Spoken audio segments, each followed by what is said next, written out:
Hello friends, Radhe Radhe, good afternoon. आज मैं आपको बताऊंगी कि अहोई अष्टमी कब है, टाइम, और अहोई अष्टमी में आपको क्या गलतियां नहीं करनी है, इससे जुड़े उपाय। अहोई अष्टमी हिंदू समुदाय विशेषकर माताओं के लिए गहरा सांस्कृतिक धार्मिक महत्व रखती है। पता है, अहोई अष्टमी का जो व्रत होता है, माताएं अपने बच्चों की भलाई, उनकी लंबी उम्र के लिए देवी अहोई माता का आशीर्वाद, सुरक्षा पाने के लिए करती हैं। ये व्रत सब औरतें करती हैं। अहोई अष्टमी की तिथि है रविवार 5 नवंबर को है। 5 नवंबर दोपहर 1 बजे से शुरू होकर 6 नवंबर की सुबह 3:15 बजे तक। और अहोई अष्टमी की जो पूजा मुहूर्त है वो 5 नवंबर शाम 5:42 से 5 नवंबर शाम 7 बजे तक रहेगा। और तारे को जो देखने का समय है वो आपका 5:58 का है।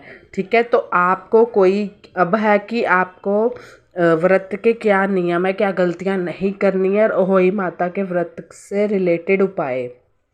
अहोई अष्टमी का त्यौहार एक माँ और उसके बच्चे के बीच के गहरे रिश्ते के बारे में बताता है। माताएं अपने बच्चों के कल्याण के लिए अपने गहरे प्यार, भक्ति, प्रतिबद्धता को व्यक्त करती हैं और कठोर व्रत रखती हैं, विस्तृत अनुष्ठान करती हैं और व्रत कथा सुनती हैं। अहोई अष्टमी परिवार और समुदायों को एक साथ लाती है क्योंकि वह उत्सव में शामिल होते हैं।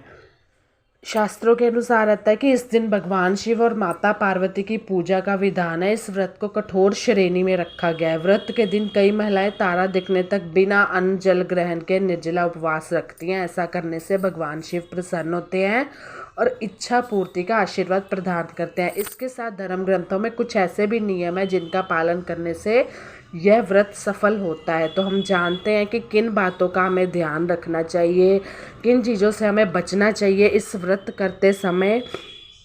और इस व्रत करवा चौथ वाले दिन होई व्रत वाले दिन आपको कौन से ऐसे उपाय करने हैं। अगर आपके संतान नहीं हो रही है तो आप झटपट ये उपाय करके देखिए, हो जाएगी।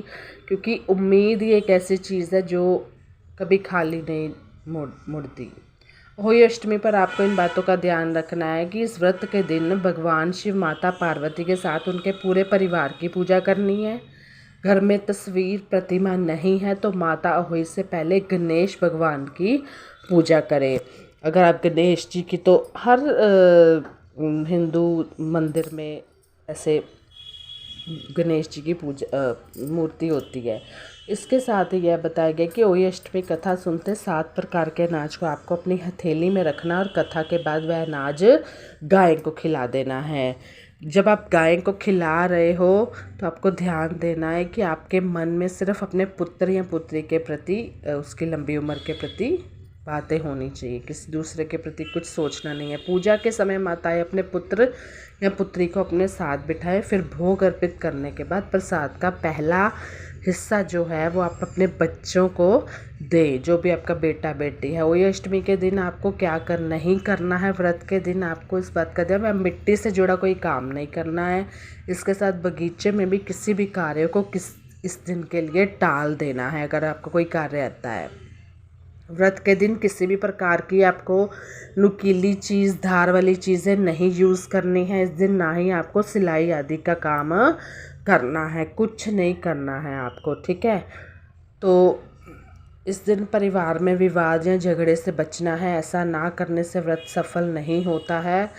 तो इसके साथ व्रत के अपशब्द का प्रयोग पाप की श्रेणी में जाता है। अपशब्द नहीं किसी को बोलने हैं। आपको अहोई अष्टमी के दिन व्रत पारण से पहले सोना भी नहीं है, इसलिए आराम के लिए लेट जाएं, लेकिन नींद नहीं करते, किसी भी व्रत में नहीं करते।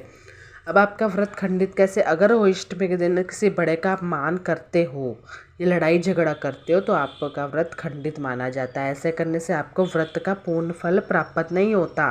साथ ही इस दिन आपको तुलसी के पत्ते को तोड़ना नहीं है। तुलसी के पत्ते को तोड़ने की भी मनाही होती है।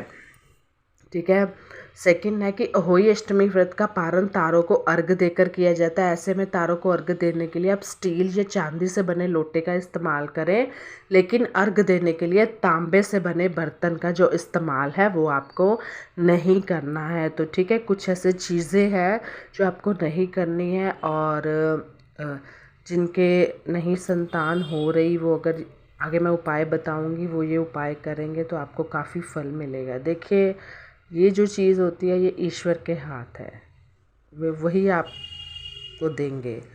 होली अष्टमी का जो आपको उपाय करने हैं वो है कि इस दिन आपको घर पर जो भी भोजन बनाना है उसका आधा हिस्सा गाय और बछड़े के लिए निकालना है, और इस उपाय से आपको जल्दी ही संतान सुख की प्राप्ति होगी। सेकंड है कि होली अष्टमी और शाम के समय आपको पीपल के नीचे 5 दीपक जलाने हैं। इस दौरान मन में मनोकामना बोलते हुए परिक्रमा करनी है। ऐसा करने से होली माता प्रसन्न होती है और भक्तों की मांगी मनोकामनाएं पूर्ण होती हैं। तो ये हो गई 2 चीज़ें।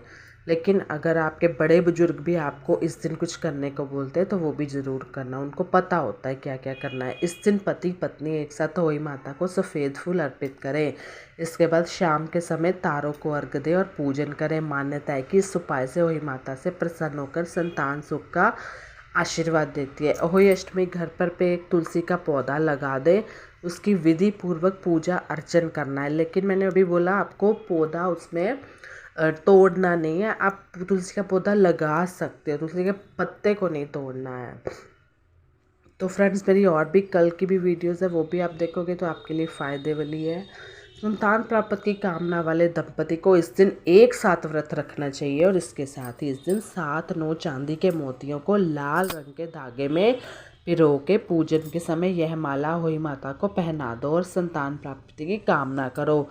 तो इस उपाय से दंपति के बीच चल रही समस्या भी दूर होगी। देखना अगले साल आपके घर में भी किलकारी गूंजेगी, अच्छा अच्छा ही होगा। देखिए, अगर आप दूसरे का अच्छा सोचोगे तो आपके साथ भी अच्छा होगा।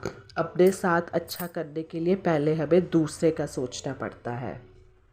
सबके प्रति अपने मन में प्रेम भावना रखनी है आपको। होली अष्टमी पर माँ को श्रृंगार का सामान अर्पित करते हैं। ऐसा करने से संतान को उसके कार्य क्षेत्र में सफलता मिलती है। पति पत्नी के बीच प्रेम बना रहता है। माँ अहोई व्रती को अखंड सौभाग्य का आशीर्वाद देती है। संतान की जो इच्छा रखते हैं उनको होली अष्टमी से लेकर 45 दिन तक आपको गजानन को रोज़ बेलपत्र अर्पित करना है, और बेलपत्र अर्पित करते समय ओम पार्वती प्रिय नंदाय नम का जाप करना है। ऐसे करने से उनकी इच्छा जल्द पूरी होगी। क्या होता है कि हमें कभी कभी कोई बड़ा बुजुर्ग बनाने वाला नहीं होता है, कई होते हैं, लेकिन आप काफ़ी सारे उपाय नहीं कर सकते, लेकिन काफ़ी में से कुछ एक आध तो कर ही सकते हैं। संतान की इच्छा रखने वाले दंपति को 45 दिनों तक, ये मैंने आपको बता दिया है। लेकिन वही बात हो जाती है कि आप जब कोई भी काम करते हो ना, देखो उसमें आपको अपना मन लगाना है, बिल्कुल मन, आपकी नीयत लगानी है कि मैं ये उपाय कर लिया, मेरा तो कुछ नहीं बना, लेकिन नीयत साफ भी हो।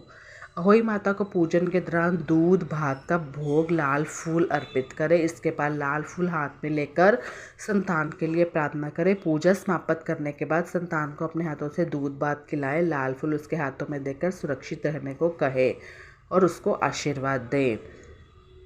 तो देखना आपके बच्चे की लंबी उम्र के लिए और उन्नति के लिए ये व्रत काफ़ी कारगर है। तो धन्यवाद, बाय बाय, टेक केयर।